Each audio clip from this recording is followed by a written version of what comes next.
Sam, Matthew, what's the one piece of tech that's caught your attention this year? I would have to say that the Even Realities G1 AR glasses is the piece of tech that has got my attention. Tell me more. So, tell me more. AR's nothing new, right? And there's been a bit of a wave of kind of technology improving over the last couple of years or so. In fact, I've been tracking some really kind of exciting first models of AR way back sort of during COVID and before, which kind of promised to make AR glasses a little less clunky. A little less clunky. I mean, let's face it, no one wants to wear technology that makes them look like a complete dork. Yeah, so, see Casey wearing the Apple Vision Pros in New York. Exactly that. Yeah, I mean, who's really going to walk around wearing a VR headset? It's ridiculous. Yeah. But even like some of the AR glasses that have been created, I think it's by Snap. Yes, the Snap goggles. Whatever. That's it. Yeah. Exactly that. Whereas what I love about the Even Realities kind of approach, I think I'm pronouncing it Even or Evan. I think it's Even. I think it's Even. Yeah, we'll go with Even. Yeah. We'll go with Even. Is that their approach is, rather than trying to create a pair of glasses that can do everything, they promise to be the full spectrum of colors, and they've got, speakers built in, and although actually I think these do have speakers, but they're not trying to kind of make a pair of glasses that does everything. Mm-hmm. They've chosen a few specific features and they've gone, what do we need to make this work, and how can we house it in a piece of technology that when you're wearing it, you don't feel like a complete idiot. Yeah. And what they've produced is legitimately a pair of glasses that I would quite happily wear walking down the street. Yeah. And their approach is, okay, well, let's just go with green because that's the easiest, like a single color. They can make they're not trying to do the full spectrum of colors, so they can make the tech a lot smaller. The lowest energy, does that work in that instance as well? Or is that what's that? Sorry, green. Yeah. So funny. I don't know. It's an interesting one. Funny enough, we've been doing some stuff with lasers, and lasers, green tends to be the least amount of energy. Yeah, the wavelength, isn't it? Yeah, exactly. And it seems to produce the most kind of bang for buck in terms of energy. So yeah, it's and they've created a pair of glasses that does wayfinding. It does translation, live translation, which I think is a really interesting one.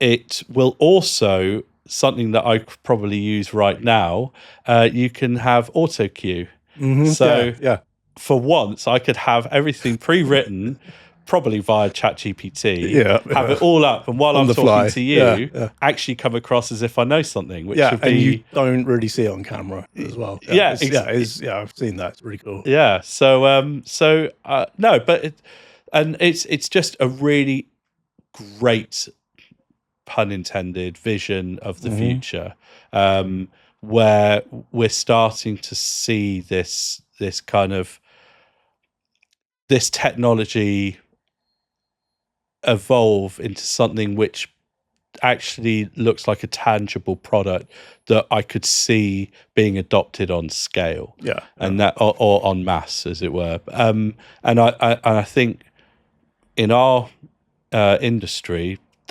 that's a really important consideration, because the way that we'll market to people, potentially in the live events sector, for example, will completely change, because we will have this ability to harness this technology, knowing that the general sort of masses will be wearing it.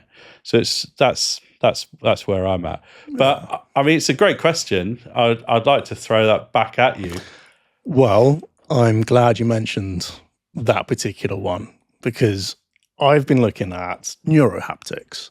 Okay. So haptics we're all familiar with, I guess, mainly in something like an iPhone that's pulled it off really well. Solid button, doesn't move at all, but the haptics like make it feel like you're pushing in with a button. We're familiar with kind of all sorts of gloves and suits and things that like have haptic motors to make you kind of feel like you're doing something, let's say if you're in VR or something like that, right? Ready Player One, I can see this basically going, So neuro-haptics, I think, is really interesting. Effectively what it is, it'll still be some kind of wearable, but you can normally do, let's say, like a ring on each finger at the moment and a bracelet. Right. And it's effectively intercepting your kind of neural pathways to say to your brain, you felt something. So it's not a motor. So it's not like pushing on your fingers and you think, oh, I'm touching something. It's actually telling your brain you've picked this thing up. That's amazing. So it's intercepting the electronic signals that would normally be sent by the nerve endings. It's sort of stimulating nerves to send those signals. Yeah, that's my understanding. I mean, it's very complex. Where it's come from, the research has been going on for decades. Really, it's to do with kind of prosthetics and kind of introducing feeling into those sorts of limbs and things like that, which obviously is incredible. But yeah, absolutely. I think there was one, we can link it down in the description, wherever. There was one that I saw, recently. Like I say, it kind of is connected up, bracelet, couple of rings. It's used with VR, so you're kind of picking up cubes and things, and you can feel like you're actually holding this. Supposedly, I'd love to try this out. Yeah. But yeah, it's like much more kind of discreet. And I can imagine, same as the glasses, this is kind of at an iteration where it'd be really interesting. You know, you have your kind of augmented glasses or whatever it might be that you're wearing with those, but you also have a bracelet on each wrist. And that can give you full kind of touch interface with anything that you have in that kind of augmented VR kind of space. That's amazing. Yeah. So for me, I think coming at it from the content side of things, you know, the whole ethos of digital when we're looking at it for 2Heads is how we're going to kind of bring that storytelling and that digital layer to life via technology, via, you know, the wider creative vision. And I think the idea of being able to actually feel like you're touching and interacting with the content in this kind of space will be incredible. So yeah, it's not something I know a lot about at the moment, but that has definitely piqued my attention. And I think we need to talk about it a lot more. Yeah, absolutely. I think that actually, that's possibly the most beautiful segue into another point of discussion. Yeah, good segue, because we're going to talk about a project we delivered recently. The project I'd like to talk about, and I feel that it's probably one on your list as well, which is Legoland. Legoland's Arctic Space Camp. I suppose a question for you is, what was your initial kind of intention, ambition when this brief kind of landed? World building. I think the brief was very much about feeling like you are within this base camp and that every single touch point in there is going to immerse you further into that world. So I think the work that the wider team did, I mean, certainly with our creative director, Lisa, kind of coming together with the idea about the key figures, the key kind of explorer characters that we were going to build this from, I thought was the best jumping off point.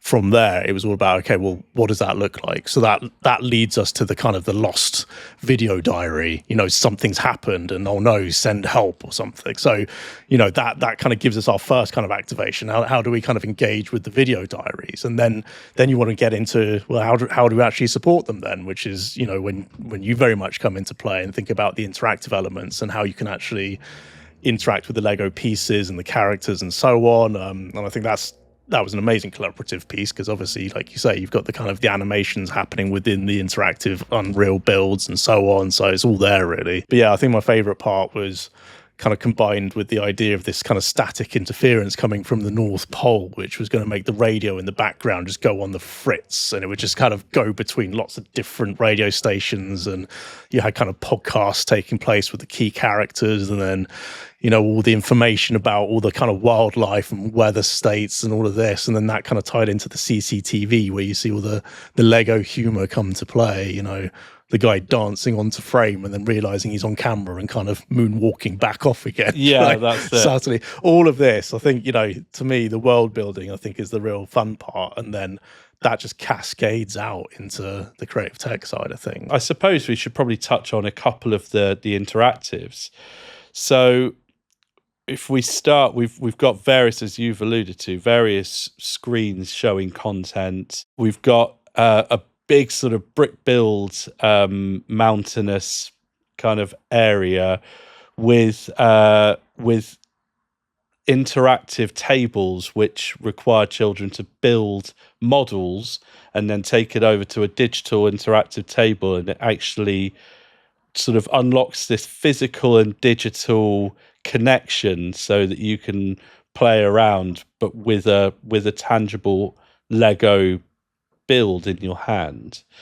And then we have sort of various screens where you're sort of wiping away frost and revealing content. We've got areas where there's sort of forced perspective to kind of allude to looking into a cave where there's a giant yeti kind of getting up to antics, but that's all linked to live AV. So you've actually got sort of stuff happening around you with lighting while you're seeing it in the digital content.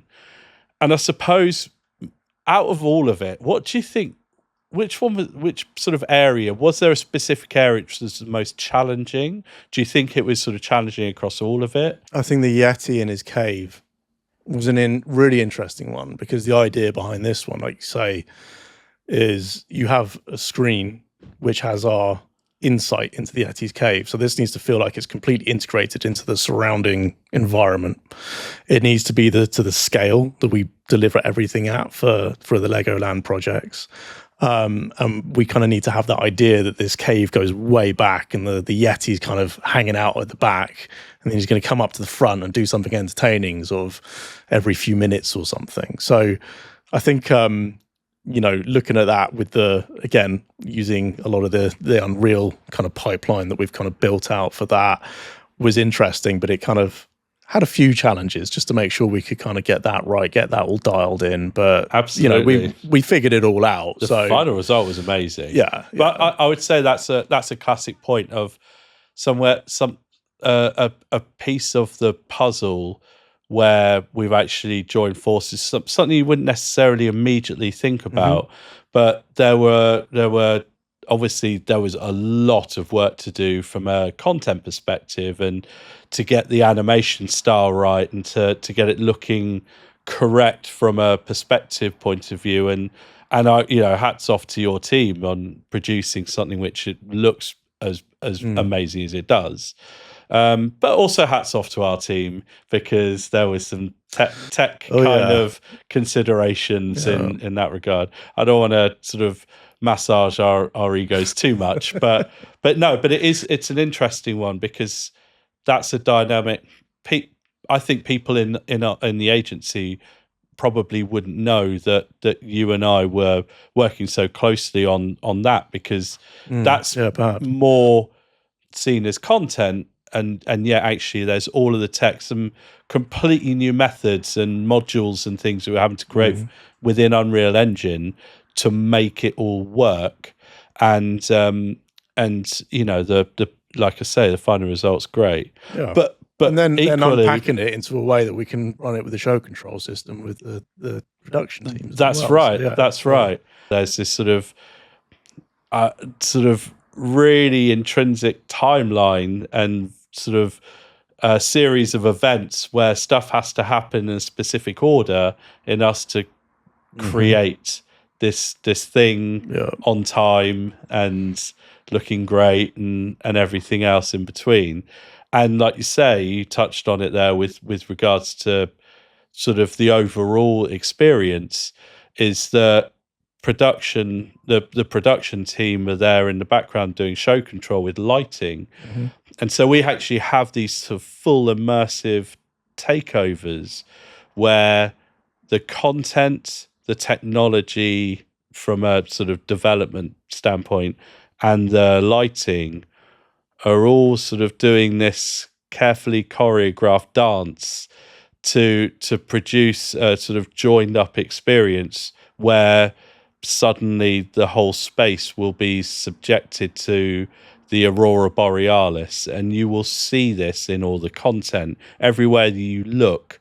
Sort of all areas combine to create this sort of amazing coordinated experience, and that helps with your number one point, which is world building. Yeah.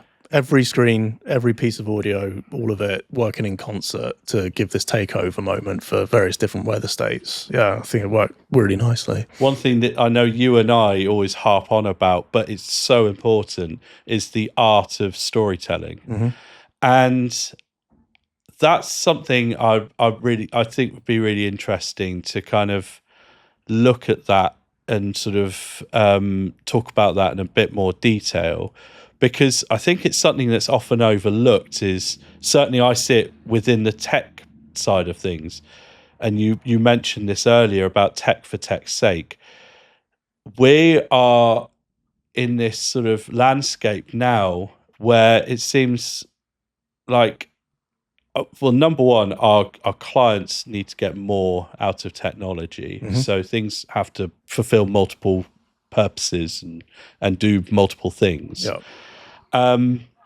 And I think the sort of audience has technologically evolved more as well, in terms of what people have at home. Yeah. And so gone are the days of just putting up a meaningless attraction, call it what you want, call it an attractor for a stand or whatever. But what we now are focused more and more than ever is the idea of a joined up customer journey throughout, let's say, a stand or permanent install.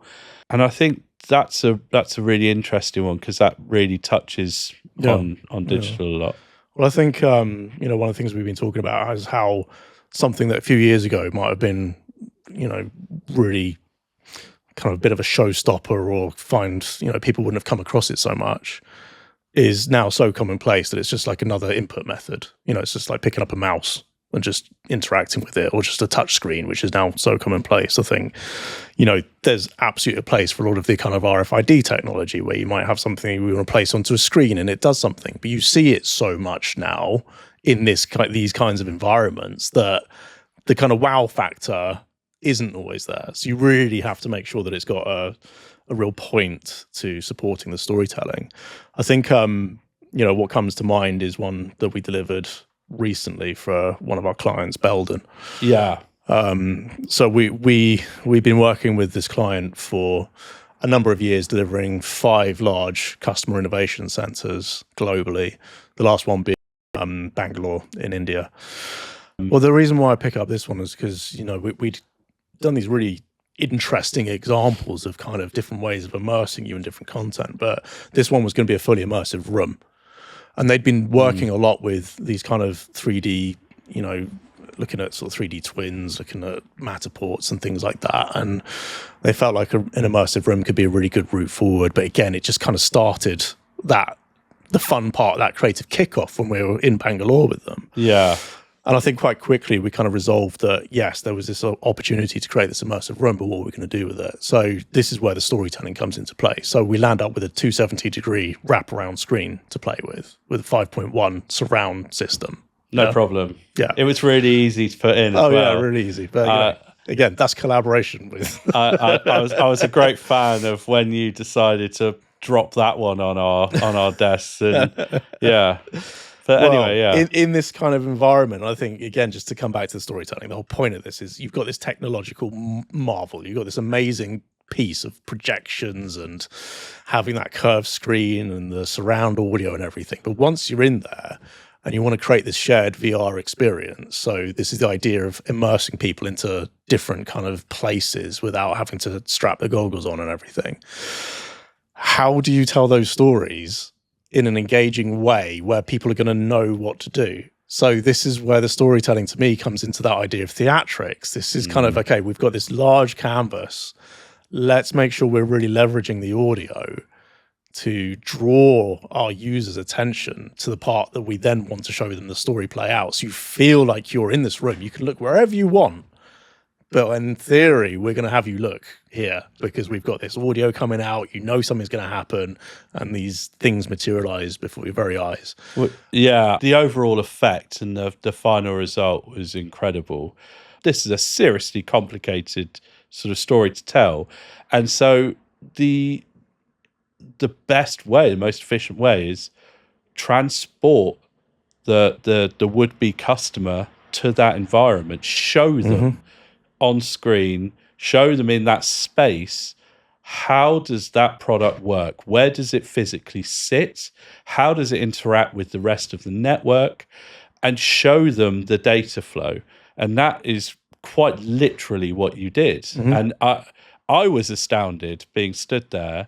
You're in a round room, and somehow through camera trickery and perspectives, that you are physically able to look left and look right, and you are looking up and down a station platform.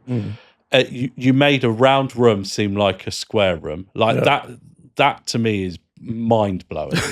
And because of you're now in this 3D space and you're able to overlay this content, and you've got the sounds going on around you, it's incredible. I mean, I feel like the word immersive is way too used in our industry. Everything's immersive, everything's experiential or whatever. But that's the point. This was full immersion. To quote our esteemed global creative director, full immersion. Full immersion.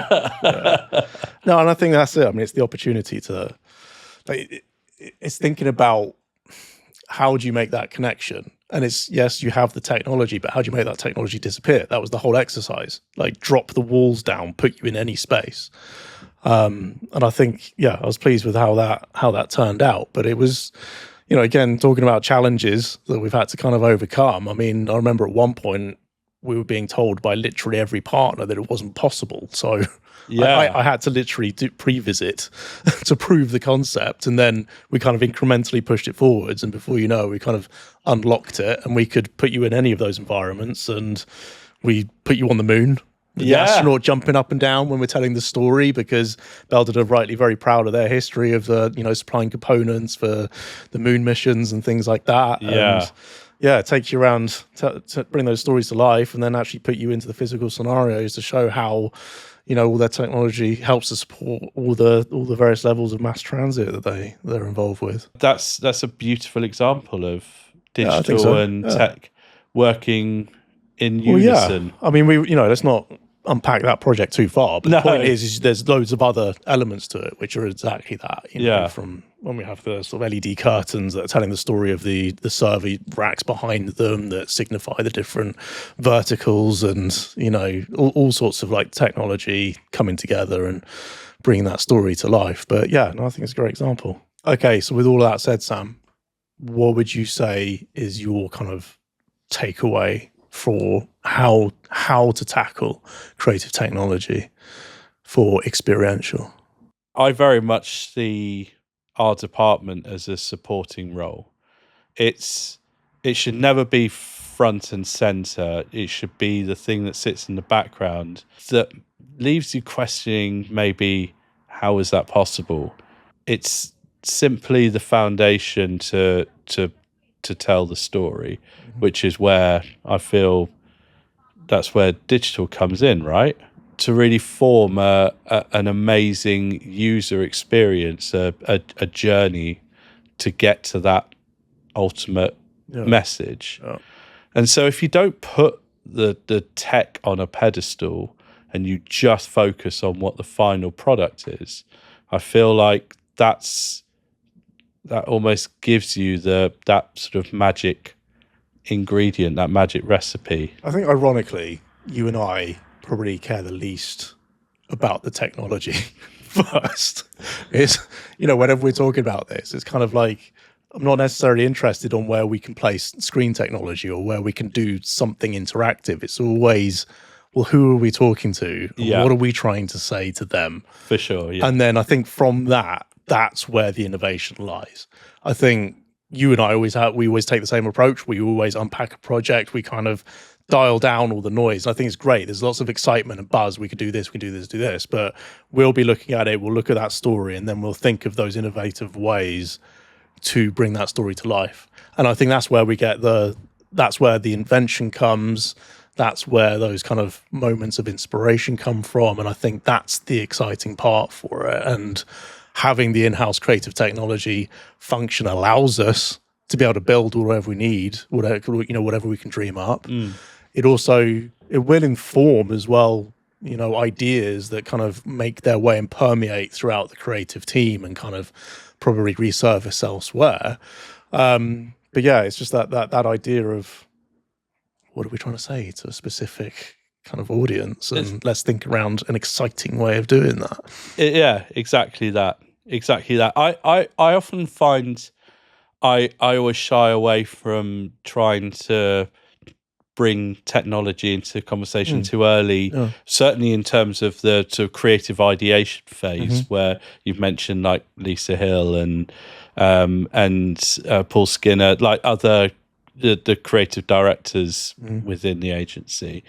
I always shy away from the tech that's there, because I feel it actually can constrict things too much. If you really drive like what's the ambition of the project, what we're trying to do, and just assume that anything's possible, unless of course you want a 9-foot hologram in the middle of a room that actually is a hologram, which we are working on. I wouldn't hold your breath. Unfortunately, physics somewhat precedes us in this one, but but no, I think if you kind of just assume anything's possible. That's what I always say, and then what do you want, and then we'll figure out how to do it. That's the easiest way to tackle that, and then focus on that story and what's going to make this project freaking awesome at the end of it. Leave people going, how did they do that? That's the thing. Exactly. And that's the fun part of it. It is the fun part of it. I like that. And I think possibly part of the reason you and I shy away, or like we just discard technology, is like as you said, we're the least bothered about that. I think it's funny because you and I both are super techie and really, some may say nerdy. Yeah, I mean a little bit, but super into our tech. Anything that's new and exciting, anything with blue flashy lights, love it. I found myself being a little bit more objective, and I think that's quite sad in a way. So I'll look at something rather than just go, "Well, this is cool."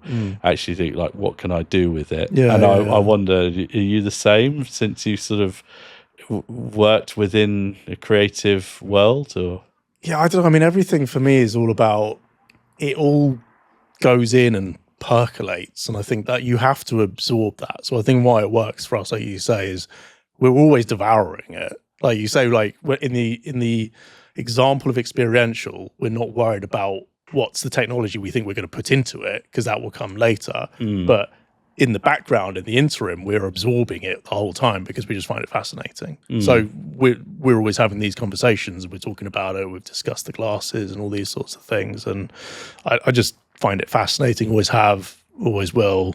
And I love that, but I think that's the point. You absorb it to a point where. But do you look at technology, like, do you still have that childlike sense of wonder about tech, where it's just a cool new thing, or do you find yourself more like not just picking up a piece of tech and going, you know what, it's got blue flashy lights, it does something that I definitely didn't need before, but I want it because it's made out of aluminium. aluminium, Aluminum. and aluminum. That's why they call it. Yeah, makes more sense. And you know, damn it, I just want my tech gadget thing. Oh yeah, I covet gadgets. Yeah. There's always a gadget that I'm after. Yeah. The kind of technology that now blows my mind is quantum computing. That does line up beautifully for perhaps the next one. The next chat is the next chat on quantum computing. Well, I think it's an interesting topic. The idea of technology for the future and what that holds. Mm-hmm.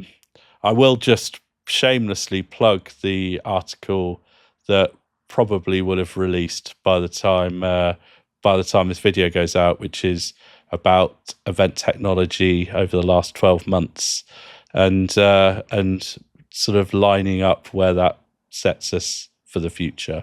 It has been a pleasure. It has been a pleasure, Sam, as always. As always, yeah.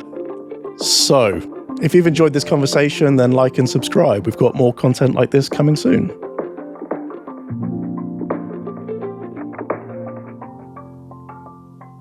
Do you do any clapping or anything? Yeah, just do one clap. I want to do more than one. Look at the camera and do one clap. Why do I have to look at the camera? Why does it make any difference? Look at the camera and clap.